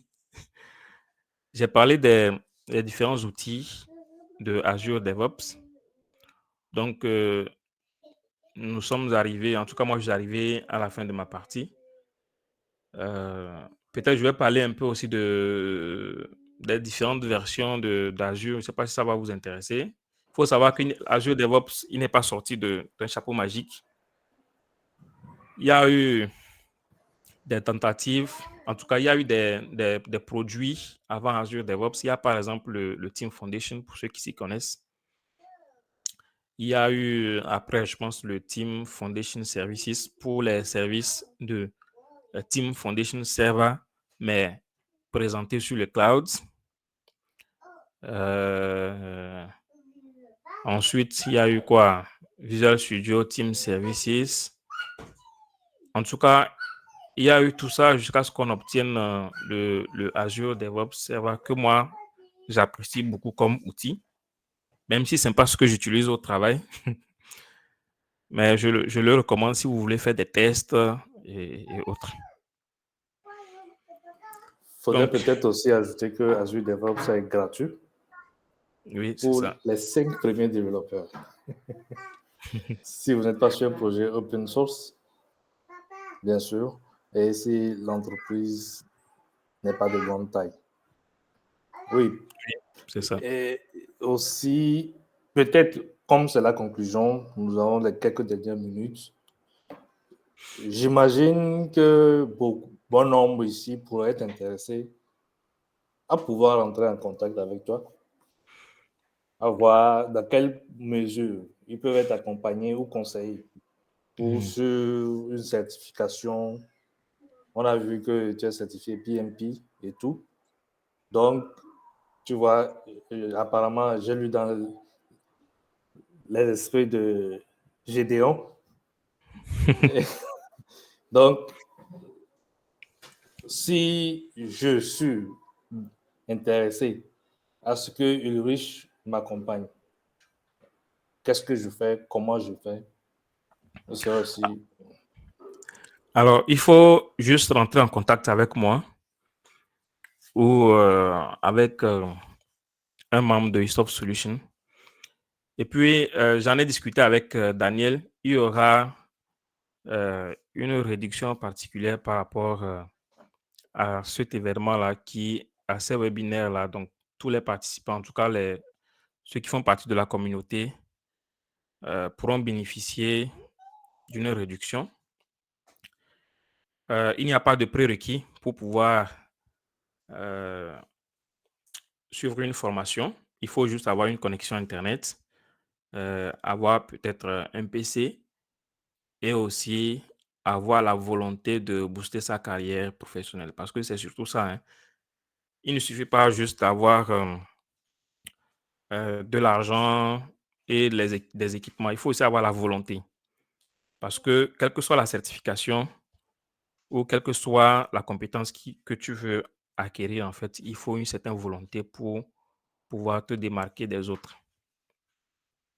Donc, je vous encourage en tant que développeur, moi-même je suis développeur, je vous encourage à vous intéresser à ça parce que peut-être qu'aujourd'hui vous souhaitez devenir les meilleurs codeurs, mais je vous assure que ça ne va pas continuer comme ça. Vous allez un jour vouloir faire autre chose que ça. Donc, commencez déjà à vous préparer pour le futur. Merci. Bon, je pense que nous sommes à quelques minutes de lancement. Alors, le micro est ouvert à qui veut le prendre pour les interventions. Par rapport au projet, je pense que maintenant que les idées sont un peu plus claires, on va laisser encore un temps dans la semaine pour que chacun puisse réfléchir sur l'idée de projet qu'il souhaiterait proposer. Et on enverra un ticket ou un lien de vote et on partira sur ce projet. Aussi, déjà, je vous annonce que les sessions de ce genre vont être multipliées. S'il faut, on parlera aussi de tout ce qui est prototypage, inviter des experts dans le domaine pour y aller. Donc, c'est pour dire, on ne peut pas être expert en tout. Il faut toujours savoir, généralement, quand on est informaticien, quelles sont les limites et quelles sont mes forces. Donc, j'ouvre le micro à tous et à ceux qui veulent prendre la parole. Peut-être ensemble m'appuyer pour remercier Ulrich qui est en train de sacrifier son après-midi. Et je vois que l'intrus est en train de réclamer. Donc, merci pour ton temps. C'est un plaisir. Je voudrais aussi ajouter, n'hésitez pas à vous abonner aux différentes pages de eSoft Solutions. Vous pourrez aussi le lien bénéficier. dans le chat. Ok, ça marche. Je vais envoyer le lien. Comme ça, vous pourrez bénéficier des différents contenus et aussi pour ceux qui ne souhaitent pas suivre une formation.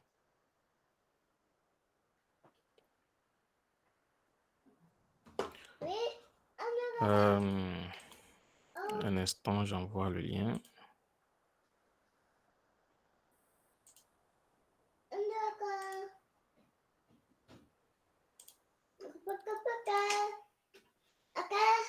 Il m'attend. Oui, Diana. Oui, merci beaucoup pour la présentation. C'était vraiment une expérience enrichissante. Et déjà, ça donne des idées pour l'évolution de carrière et tout. J'ai une petite question concernant la certif PMP. Est-ce que cette formation est basée spécifiquement sur une méthode particulière, comme par exemple Agile, Scrum, ou bien, je sais pas trop. Alors, il faut savoir que le PMP est composé de 50% du Scrum. En tout cas, c'est ce qui est officiel. Mais à vrai dire, moi, j'ai fait le PMP en 2021 et déjà en ce moment, je dirais même que c'est composé de plus de 50% d'agilité. Donc, le Scrum, c'est indispensable. Il faut comprendre au minimum le Scrum avant d'envisager en fait le PMP. Ok, merci beaucoup. Et quelle est la durée moyenne de formation avant de prétendre passer la certification?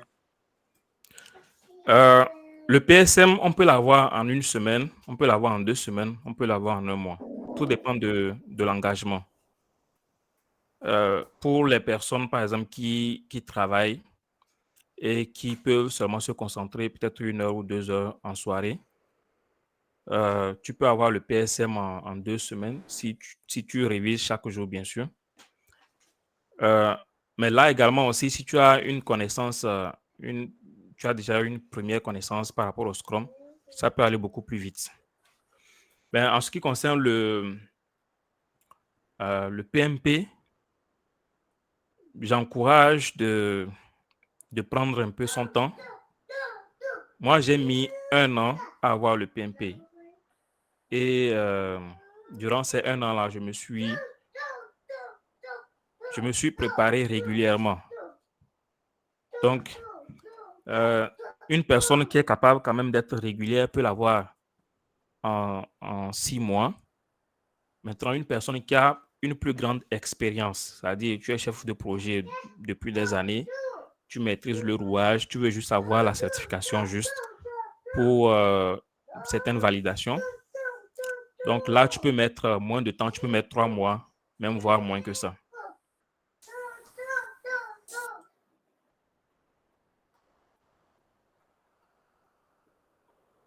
Donc, je ne sais pas si j'ai répondu à ta question, Diana. Oui, c'est clair. Merci beaucoup. Ouais, je t'en prie. Ilmata, oui. Oui, merci beaucoup. Je voudrais remercier Ulrich pour sa brillante présentation et vous remercier aussi tous pour l'initiative parce que c'était très intéressant. Et bon, moi, je suis là pour remercier aussi et pour faire une petite suggestion. Parce que comme l'a demandé Miss Diana au tout début de la présentation d'Ulrich, parce qu'elle voulait plus de cas concrets et tout, c'est vrai que cette présentation aujourd'hui est une, comment est-ce qu'on peut dire, est une introduction, est Une une mise en brève bouche. introduction. Exactement, une mise en bouche. C'est le bon mot. Ça nous a permis aussi d'avoir une idée holistique sur la chose. Et maintenant, moi, je demanderais si c'est possible d'organiser un autre webinaire. Et je pense que les autres aussi le pensent aussi. Bon, s'ils ne le pensent pas, moi, je le pense. Donc, d'organiser un nouveau webinaire axé sur une présentation avec les cas pratiques, où il y aura, je ne sais pas, une mise en situation où on pourra prendre un projet imaginaire et mettre en place les équipes, je ne sais pas, quelque chose comme ça. Et là, je pense que là, il y aura beaucoup plus d'interaction entre les participants et le présentateur. Parce que là, il y avait une présentation théorique, oui, tout a été dit, il y a des choses qui ont été dites, mais on n'a pas vraiment touché du doigt les choses. Donc, on veut une présentation avec des cas pratiques où on pourra parler des logiciels qu'on utilise dans la méthodologie Scrum. Il y a des logiciels qu'on utilise et tout pour aider les équipes à bien gérer les projets et tout ça. Comment est-ce qu'on les utilise? À quelle étape du projet on les utilise? Est-ce qu'on les utilise dans les daily? Est-ce qu'on les utilise dans... Tout ça là, je pense qu'avec ça, on aura plus d'interaction avec les participants qui pourront vraiment poser des questions parce qu'ils voient en direct, bon, ou bien ils s'imaginent en direct avec l'approche que vous aurez à présenter de ce qu'est réellement la chose. Je ne sais pas si vous voyez. En tout cas, moi, merci. J'attends vraiment ce webinaire que je demande. Je sais que ça va faire l'objet de beaucoup de préparation, mais je pense qu'on peut le faire. Merci. Je ne sais pas, Daniel, je peux répondre en premier? Oui, tu peux. OK. Merci, Ilmata, pour ta question et pour ton intervention. Ouais, je comprends. Je pense que c'est ce que Daniel même a prévu à travers l'initiative du projet Tout à pour fait. qu'on puisse euh, expérimenter, en tout cas pour ceux qui n'ont pas encore expérimenté, pour qu'ils puissent voir que c'est des trucs simples. Il y a des trucs même que des gens font déjà en entreprise sans savoir qu'en réalité, c'est du Scrum qu'ils font. Donc, l'idée aussi, c'est de mettre quelque chose de plus concret en partant d'une application et voilà. Donc, Sinon, Ilmata, on est sur la même, nous sommes sur les mêmes longueurs d'onde. En fait, c'est justement c'est ce qui justifie en fait l'idée de prendre un projet et non de proposer. Je n'ai pas voulu proposer un projet pour perdre l'intérêt des gens. C'est que je j'ai une image des activités où chacun aura l'intérêt, se sentira impliqué pour participer. C'est pour ça, en fait, que nous faisons l'appel à projet pour ensemble sélectionner le projet que nous allons prendre et en faire notre cas pratique sur toutes les thématiques que nous allons aborder. OK. Merci beaucoup. Donc, j'attends ouais. ton projet. OK. Juste, juste pour ajouter quelque chose, pour ne pas vous faire peur, parce que j'ai parlé de $1 500, mais mes formations ne coûtent pas $1 500. Donc, Ah, c'est mieux, hein? n'ayez pas peur de me Mais contacter. déjà, dis-nous, il faut leur assurer, déjà en leur disant quelle est la bourse que tu offres pour la communauté. Mes Quel est le formations se taux? font, mes formations, je précise, hein, Mhm. pour le Scrum, l'obtention de la certification Scrum se fait à $600 US. Mais j'ai lancé une formation à partir du 17 au 24 février. Je le fais à $350. Maintenant, pour Les cette... membres?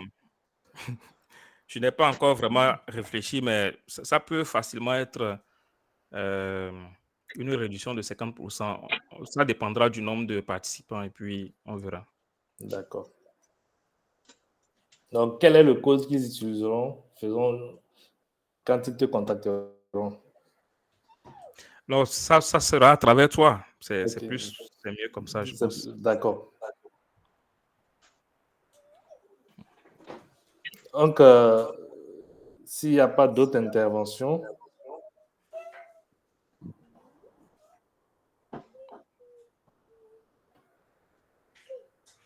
je pense que Ulrich, au nom de tous les participants et de ceux qui sont partis en cours de route,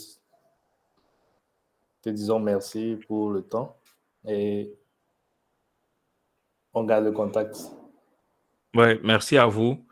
Merci pour les interventions. Ça a été génial également pour moi. J'ai vu qu'il y avait beaucoup de gens qui avaient l'intérêt de mieux comprendre. Il y en a qui ont découvert ça lors de cette séance-là. Donc, on a encore du temps pour partager plein de choses entre nous. Donc, merci. Merci. Donc, Ilmata, merci pour tes interventions. Mamadou Diallo qui ne veut pas parler et qui n'envoie que des messages.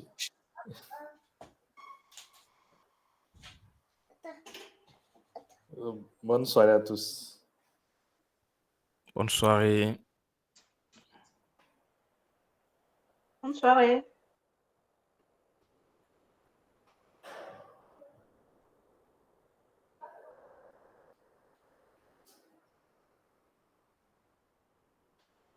Mamadou.